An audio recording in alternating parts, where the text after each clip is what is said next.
Have you ever felt like you're trapped in a life that doesn't feel like your own?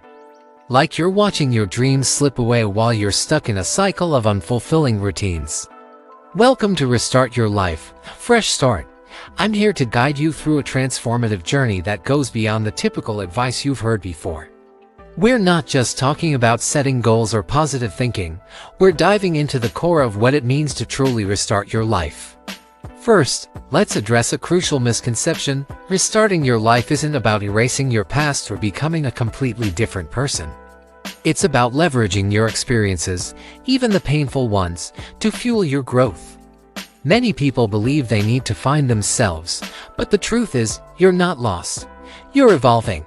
Consider this: every decision you've made, every failure you've endured, every success you've achieved, they're all data points. They're not defining you, they're informing you. The key is learning how to interpret this data effectively. One overlooked aspect of restarting your life is the concept of identity liquidity. This term, rarely discussed in self-help circles, refers to your ability to adapt and reshape your self-perception. Many of us cling to outdated versions of ourselves, refusing to acknowledge our capacity for change. This rigidity becomes a self-fulfilling prophecy, limiting our potential for growth. To increase your identity liquidity, start by questioning your long-held beliefs about yourself. Are you really bad with money? Or is that a story you've been telling yourself based on past mistakes? Challenge these assumptions by seeking out experiences that contradict them. This isn't about positive affirmations. It's about actively gathering evidence that supports a more empowering self-image. Next, let's talk about the environment audit. Your surroundings, physical, digital, and social, have a profound impact on your ability to restart. Most people focus solely on decluttering their physical space, but that's just scratching the surface. Begin with a digital detox, but not in the way you might think. Instead of a temporary break from technology, reassess your entire digital ecosystem. And follow accounts that no longer serve you, even if they're friends or family. Curate your feeds to expose yourself to ideas and people that align with your desired future, not your past. In your physical space, go beyond tidying up. Consider the memory load of your possessions. Each item in your home carries emotional weight, whether positive or negative. Identify objects that anchor you to outdated versions of yourself and replace them with items that represent your aspirations. Now, let's address your social circle. This is where many people falter in their attempts to restart. The hard truth is that some relationships will need to evolve or end for you to grow. This doesn't mean cutting off everyone from your past, but it does mean being intentional about who you spend your time with. Implement the energy exchange audit. For each relationship in your life, ask yourself, is this a net positive or negative energy exchange? Are you growing together, or is one person holding the other back? This isn't about being selfish. It's about recognizing that healthy relationships should be mutually beneficial.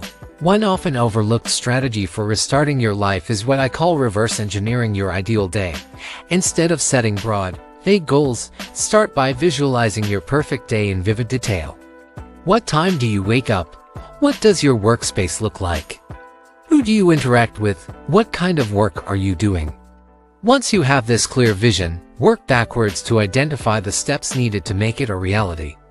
This approach grounds your aspirations in concrete, daily actions rather than abstract objectives.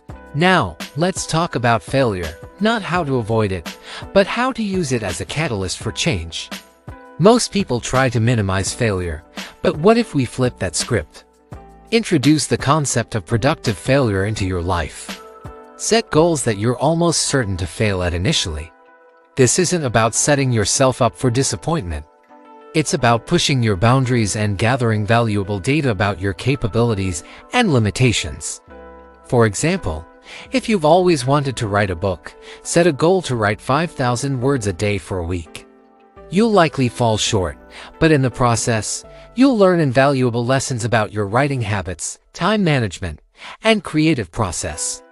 This information is crucial for setting realistic, achievable goals moving forward. Another critical aspect of restarting your life is reframing your relationship with time. Many of us operate on what I call default time, letting our schedules be dictated by external factors rather than our own priorities. To break free from this, implement time blocking with a twist. Instead of just scheduling tasks, schedule emotions and energy levels. Allocate specific times of day for high energy, creative work, and others for more routine tasks. This aligns your activities with your natural rhythms, leading to increased productivity and satisfaction. Let's delve into the concept of skill stacking as a means of reinvention. Instead of trying to become an expert in one area, focus on combining multiple skills at an intermediate level. This creates a unique value proposition that sets you apart in any field. For instance, combining skills in data analysis, graphic design, and storytelling could make you an invaluable asset in fields ranging from marketing to scientific research. Identify 3 to 5 complementary skills that align with your interests and start developing them simultaneously. Now, addressing the elephant in the room: fear. Fear of change, fear of failure, fear of success. These are all common roadblocks when trying to restart your life. But what if fear isn't the enemy? What if it's a compass? Introduce the practice of fear mapping. Whenever you feel fear about a decision or change, write it down and ask yourself, what's the worst that could happen? What's the best that could happen? What's most likely to happen? This exercise helps you distinguish between irrational fears and legitimate concerns, allowing you to make more informed decisions. Another crucial element in restarting your life is developing a growth narrative. This goes beyond a growth mindset. It's about crafting a compelling story of your own evolution. Many of us get stuck because we can't envision a different future for ourselves. Start by writing your autobiography from the perspective of your future self. Detail the challenges you overcame, the skills you developed, and the person you became. This isn't just a creative exercise, it's a powerful tool for rewiring your brain to believe in your capacity for change. Let's talk about the role of discomfort in personal growth. Most self-help advice focuses on finding your passion or pursuing happiness. But what if the key to restarting your life lies in embracing discomfort? Implement a daily practice of productive discomfort.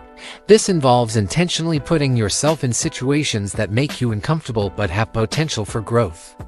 It could be as simple as striking up conversations with strangers or as challenging as public speaking. The goal isn't to become comfortable with these activities necessarily, but to become comfortable with being uncomfortable. This resilience is crucial when navigating the uncertainties of a life restart. Now, let's address a common pitfall: the all-or-nothing mentality. Many people believe that restarting their life requires a dramatic, overnight change. This often leads to burnout and disappointment. Instead, adopt the 1% rule. Focus on improving each area of your life by just 1% every day. This compound effect leads to significant changes over time without the overwhelming pressure of instant transformation. For example, if you want to improve your physical fitness, don't jump into an intense daily workout routine. Start by doing 1 push-up a day, then increase by 1% each day. This sustainable approach builds momentum and creates lasting change. Lastly, let's discuss the importance of reflection and course correction. Restarting your life isn't a one-time event, it's an ongoing process. Implement a system of regular life reviews. Set aside time weekly, monthly, and quarterly to assess your progress. Are you moving in the direction you want? What's working? What isn't? Be brutally honest with yourself, but also compassionate. Remember, the goal isn't perfection, it's progress. In conclusion, restarting your life is a complex, multifaceted process that goes far beyond setting New Year's resolutions or changing jobs. It requires a fundamental shift in how you perceive yourself, your environment, and your potential for growth.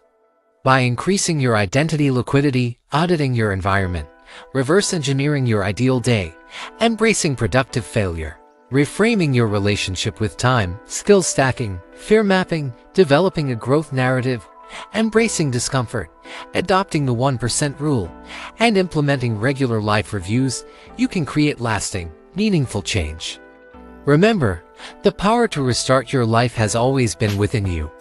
It's not about becoming someone new, it's about becoming more authentically yourself. Your journey starts now. What will your next move be?